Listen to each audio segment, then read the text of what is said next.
everybody. My name is Anthony Diaz. I'm the co-founder and executive director of the North Water Coalition. We are a grassroots community organization, multi-ethnic, multi-generational community members who started during the Newark water crisis.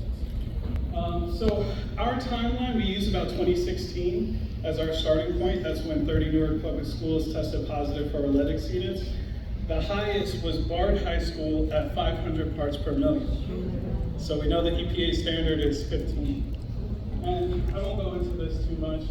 So, African-American city, 30% below the poverty line. We know these issues historically happen in these communities.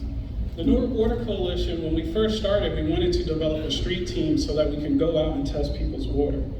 But the pandemic happened and we had to shut that project. Fortunately, we met with a University of California at Berkeley student named Avisha Kalyan, and this turned our street team project into the mobile lead testing unit. So we test water, paint, soil, and dust in about 300 homes in the city of Newark. So right here is some of our recruitment strategies. One of the things I think someone mentioned earlier in a breakout about how important language justice is. So a lot of our information was released in Spanish, Portuguese, and English. We also did a referral program where we paid each community member $50 for allowing us to do the research and another $20 if they referred someone to the program. So we were able to test 315 homes. Our training team included 5 high school students, 15-person training team. We had sub-teams, recruitment, advertising. We had an NJ licensed risk assessor that did this with us, and we trained the team following the EPA and HUD risk assessment methods. This is some of the scheduling down here, flyers, and we also did some training. So these are the methods that we used to collect the different points. So we had a demographics home survey. This was to allow us to know who we were actually researching and who was in our community. We used an exact lead spectrophotometer to get instant results on water. And we have an X-ray fluorescent gun. Shout out to Sean, I know he's probably carrying his around. So that allowed us to test paint and soil. And then we used an ICP-MS analysis to do dust. So our home survey results, you can see these are some of the pictures from the actual homes. These are actual homes in Newark. And then this is just kind of the demographic studies, 75% or 76% were African American. And then we did some common concerns, like a word cloud around drinking water. So some of the things is like, is my water's color normal? And these are some issues that people are facing today. So on the water side, what we found interesting is that our lead levels were actually low. So we know the city of Newark replaced all of its lead service lines, so our water results were in line with what we found. There were some outliers, and we know that this could be internal plumbing and those things. So, the Newark Water Coalition always tells people, test your water. That's the way that you actually know they're going to be safe. This is some of our paint data here. So you can see like the red areas just mean the concentration of paint levels in that vicinity were high. But the one that was really important to me is soil. So soil, obviously we're the Newark Water Coalition. We're going into this with this ideology or this mindset of like, we're gonna find lead in water. We actually didn't find lead in water, we found lead in soil. And I feel like this is so important. I don't know if anybody saw the New York Times article or the Wall Street Journal article that just talked about lead being leached into soil. And what we see is that Newark is in line with those results. So we had 29 homes that were above the EPA threshold for soil at 400 parts per million. This is what I told in our earlier breakout, that our highest result was 7,682. So this is gonna be like our next big project. Right here, you see, we just got our dust samples, we did a dust sample analysis using ICP-MS, which is a really fancy machine that allows us to get really accurate results. So there are 4 threshold bars here. So you have the threshold for floors and you have the threshold for windowsills. And so some of the dots that are up high are your 400 parts per million. So this is important. This is something that I was telling Kevin earlier, that from a policy perspective, post-1970 homes, 1978 homes aren't tested because they don't fall in line with that ban. So we're going to use our own research to kind of push for policy in this way. And it's in our community, done by us, so that's why it makes it a little bit more important. So it's not enough to have this knowledge, come to these conferences and come to these places and just kind of hold it in. So we did a couple of things. We had a community report back day. This is from our lead report, which you can find on the Lead Free New Jersey website. I was supposed to print some out, it's my fault. But you can go onto the Lead Free New Jersey website and you can pull our report, you can get all of this information. We also had a manuscript that was accepted to a peer-reviewed journal, so now we're doing academic stuff. And what we did, what's really exciting about that is that we listed every member of the mobile lead testing team as authors on that paper.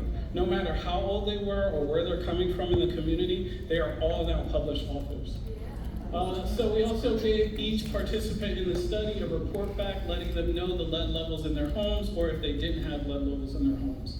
And then finally, we did a Get Out the Lead documentary. It is so important for community groups to be in charge of their own narrative, and I don't like other people telling our story. We want to tell our own story. So expectations, we thought like compensation was going to be the biggest thing. Like this is what's going to get people to become a part of this research project. And what we saw is because North Water Coalition is a trusted community partner, we do food and water distributions, we give out clothes, we give out books, we give out all of these material needs. People were excited to be a part of the survey. Now, I will say compensation is important. Compensate your community members on any research, any kind of listen and learn, any report back, anything like that, because it's so important. So, because of an unrestricted grant we got as a part of this research project, we were able to put $20,000 back into our community's hands. One of the expectations, we thought lab analysis was going to be easy. We had some universities wanting to test for our dust white samples. They wanted to charge us like $16,000 to $42,000. And again, we're a community organization, so we don't have that kind of money. But this developed different partnerships and allowed us to move on in different ways. So ongoing and future work. One of the things we purchased an XRF gun, just like Rutgers just recently did, and this allowed us to actually go into Trenton and test some of the Trenton homes. We started a lead risk assessor training center. So one of the things that we saw was we're doing the work, so why not go a step further and become certified list red assessors so that we can show people like you can do this work too.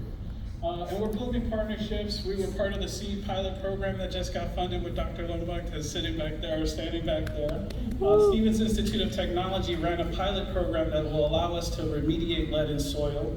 And then the New Jersey Institute of Technology is also allowing us to use their labs for additional work. And the final thing here is the People's Public Lab. What we saw is that a lot of PhD students, candidates, a lot of undergrads, a lot of graduate students face this kind of bureaucratic, level at the university. And so how can they do social justice leaning research?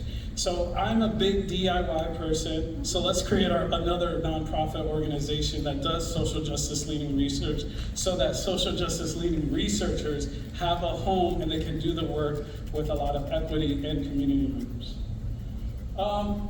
This slide is very important to me, and I have one of our high schoolers sitting back there, Amar Williams. Yeah.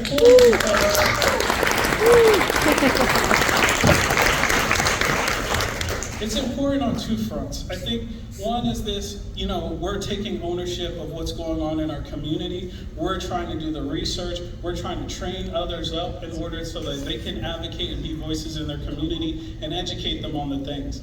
As a result of our mobile lead testing unit program, one of our high schoolers, they wanted to be a nurse, but as a result of this project, they're going into chemical engineering, and they just got a full ride to NJIT. So, it's not just about the results of this research or finding the solutions, but there's all these other results. One of the things that Amar said in the documentary is having no idea that this was an actual career. So now we're trying to look at pipelines and mentorships that how can we be a vertically integrated social justice organization? And what I finally want to say is this concept of silos in municipalities and utilities and private corporations, that there's a lane for everybody. All paths are valid in this work, and the only way that we do this is that do it in hand. But you have to understand that community is not a sub-partner. Community is on equal footing with you. We are experts in our home, we are experts in our environment, and we are the ones that need to be doing the work to find these solutions. And so oftentimes we are taught that, we are kind of playing second fiddle to someone else, but what this project taught me and my people were we can do the work too. And we can do it in a way that makes everyone say, wow, we need to give credit to community when it's due. So thank you.